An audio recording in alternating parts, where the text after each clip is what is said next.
Hello fellow collectors and welcome to Long's Toys. Today we are taking a look at Core Class Shockwave from the Transformers Studio series from Hasbro. So this is kind of the first foray into the Core Class 4 Studio series. There were two released around the same time, the other one being Ravage. And with Ravage I totally understand why he would be Core Class and why they might need to create the line or the size class in Studio series for that character, because he's naturally a smaller character. He has to have that compatibility with Soundwave, and that all makes total sense to me. And then you get Core Class Shockwave, which makes no sense to me whatsoever. They've been doing a lot of G1 characters in the Core Class that's a part of Kingdom. So if this was a more G1-esque Shockwave, it would make a little bit more sense to me, because it's just another avenue for them to get more G1 Core Class characters out there. But this is very clearly from his appearance in Transformers Bumblebee, as you can see listed right here on the front of the box. And you can see right here he's got the tank alt mode. So not really sure why. I mean, I'm hoping it's still going to be a fun figure.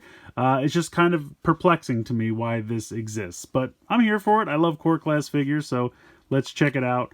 Also, one last thing to note, these do not have numbers associated with them. Most of the Studio Series releases have been given a sequential number going by their release, and Core Class they just didn't, so they don't have numbers, so not sure why that is, but in any case, let's go ahead, let's get Shockwave out of the packaging here, and let's take a closer look.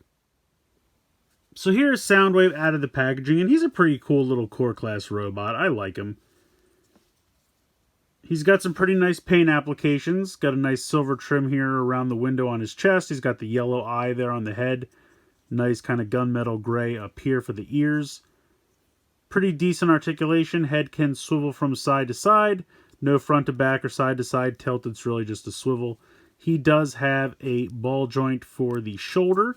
And then in the arm, he's got a swivel above and below the elbow, which is kind of cool. So you almost have 180 degrees in the elbow itself, and then you can kind of tilt down here from side to side, and then you can also swivel here from side to side. So you have a lot of nice range of motion there all around that elbow joint.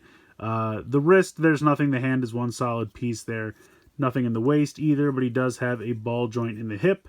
Doesn't have a thigh swivel. He's got kind of a weird joint there, which I'll show off in the transformation. Not quite 90 degrees in the knee.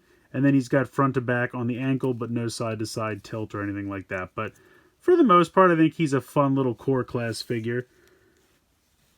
We'll go ahead and for fun, we will bring in Megatron and Soundwave from Kingdom Core Class. And they're all the same size. They don't quite look perfect together because he's definitely a different style. These are definitely more G1 inspired, and of course he's from the movieverse, but they don't look totally out of place next to each other. I think that could totally work. He can kind of be a stand-in until they eventually make a G1 Shockwave Core Class, which I'm sure they eventually will. But yeah, these three look pretty cool together. So I think he's a fun little Core Class robot. I still don't quite understand why he got the Core Class treatment, considering they could have easily done this character as a Voyager or Leader class, but he's still pretty fun. Let's go ahead, let's get into his transformation. So transformation's a little bit more complicated than you might expect. You kind of want to just get the arms out of the way so you can go ahead and bend him there at that weird joint I was talking about in his thigh. I guess if you wanted, you could really give him this kind of crazy squat look and still utilize his robot mode if you wanted to. Go ahead and bend those feet down like so. You're going to lift up kind of this abdomen section, and then this is going to completely pop down. You can see this lighter gray piece that's going to come around, and then there's a tiny tab here which is going to peg in here, so you want to bring this all the way down and peg this in just like that. And then there is a tiny little peg hole right there, and there's a little peg on the side there, so you're just going to go ahead and peg that in like so on both sides. Very simple there. Then you're going to rotate this section up, and that will kind of stop about there. You're going to spin the head around 180 degrees. Now you can see here that there is kind of a little like tab slot right here on the shoulder. And then there's kind of a little tab right here. And so this will kind of come down and link into that like so. Just kind of like a soft tab. It's not really anything like hard pegging in, but just kind of soft tabs there. The directions don't really show that, but that's obviously meant to do that. And then the directions just show you putting the arms like this. But it's very clear that he has tank treads on the one side of his forearm. It's also very clear that this is a tab, and there is a tab spot right here for it to tab into. So I don't know why the directions tell you to just do that and call it a day. But you have all of these swivels here around the elbow, so just use one of them to have this then tab in like that. And now you have the tank treads on the bottom like you should, which totally makes sense. So I don't know why the directions don't really show you this, but it's absolutely, I believe, how it's supposed to be done. And now you can kind of see you have, you know, tank treads all on all four parts of the tank. You're going to bring this large gun in here, and you're going to bring this down about 90 degrees so that this points straight out, and you're going to peg that into the back of the head there, which can be a little bit more difficult than you would think. Just be a little careful with it. But there you go. There is your tank mode.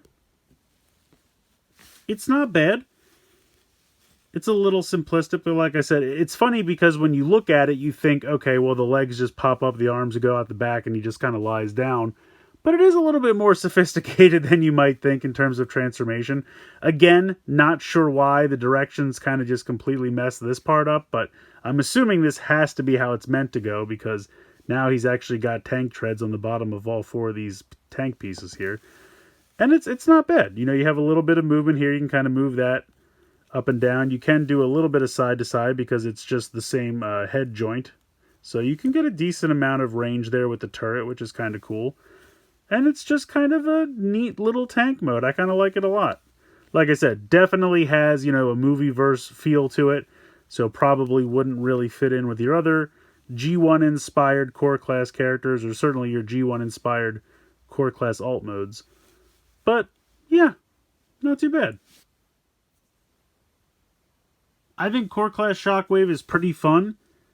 Definitely not sure why they chose this character to get the core class treatment, considering in universe he's a much larger character, and they could have easily done a Voyager or leader class figure for him, but I still like him a lot. He's a fun little bot. He's got a cool little transformation. I think the paint applications look good. Really a lot of articulation for a figure this size.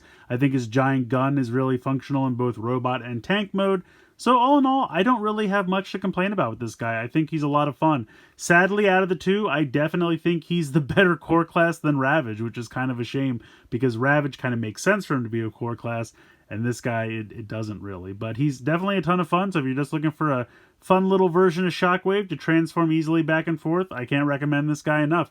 Let me know what you guys think in the comments below. Please like, share, and subscribe. Hope you guys enjoyed the video, and as always, thanks so much for watching.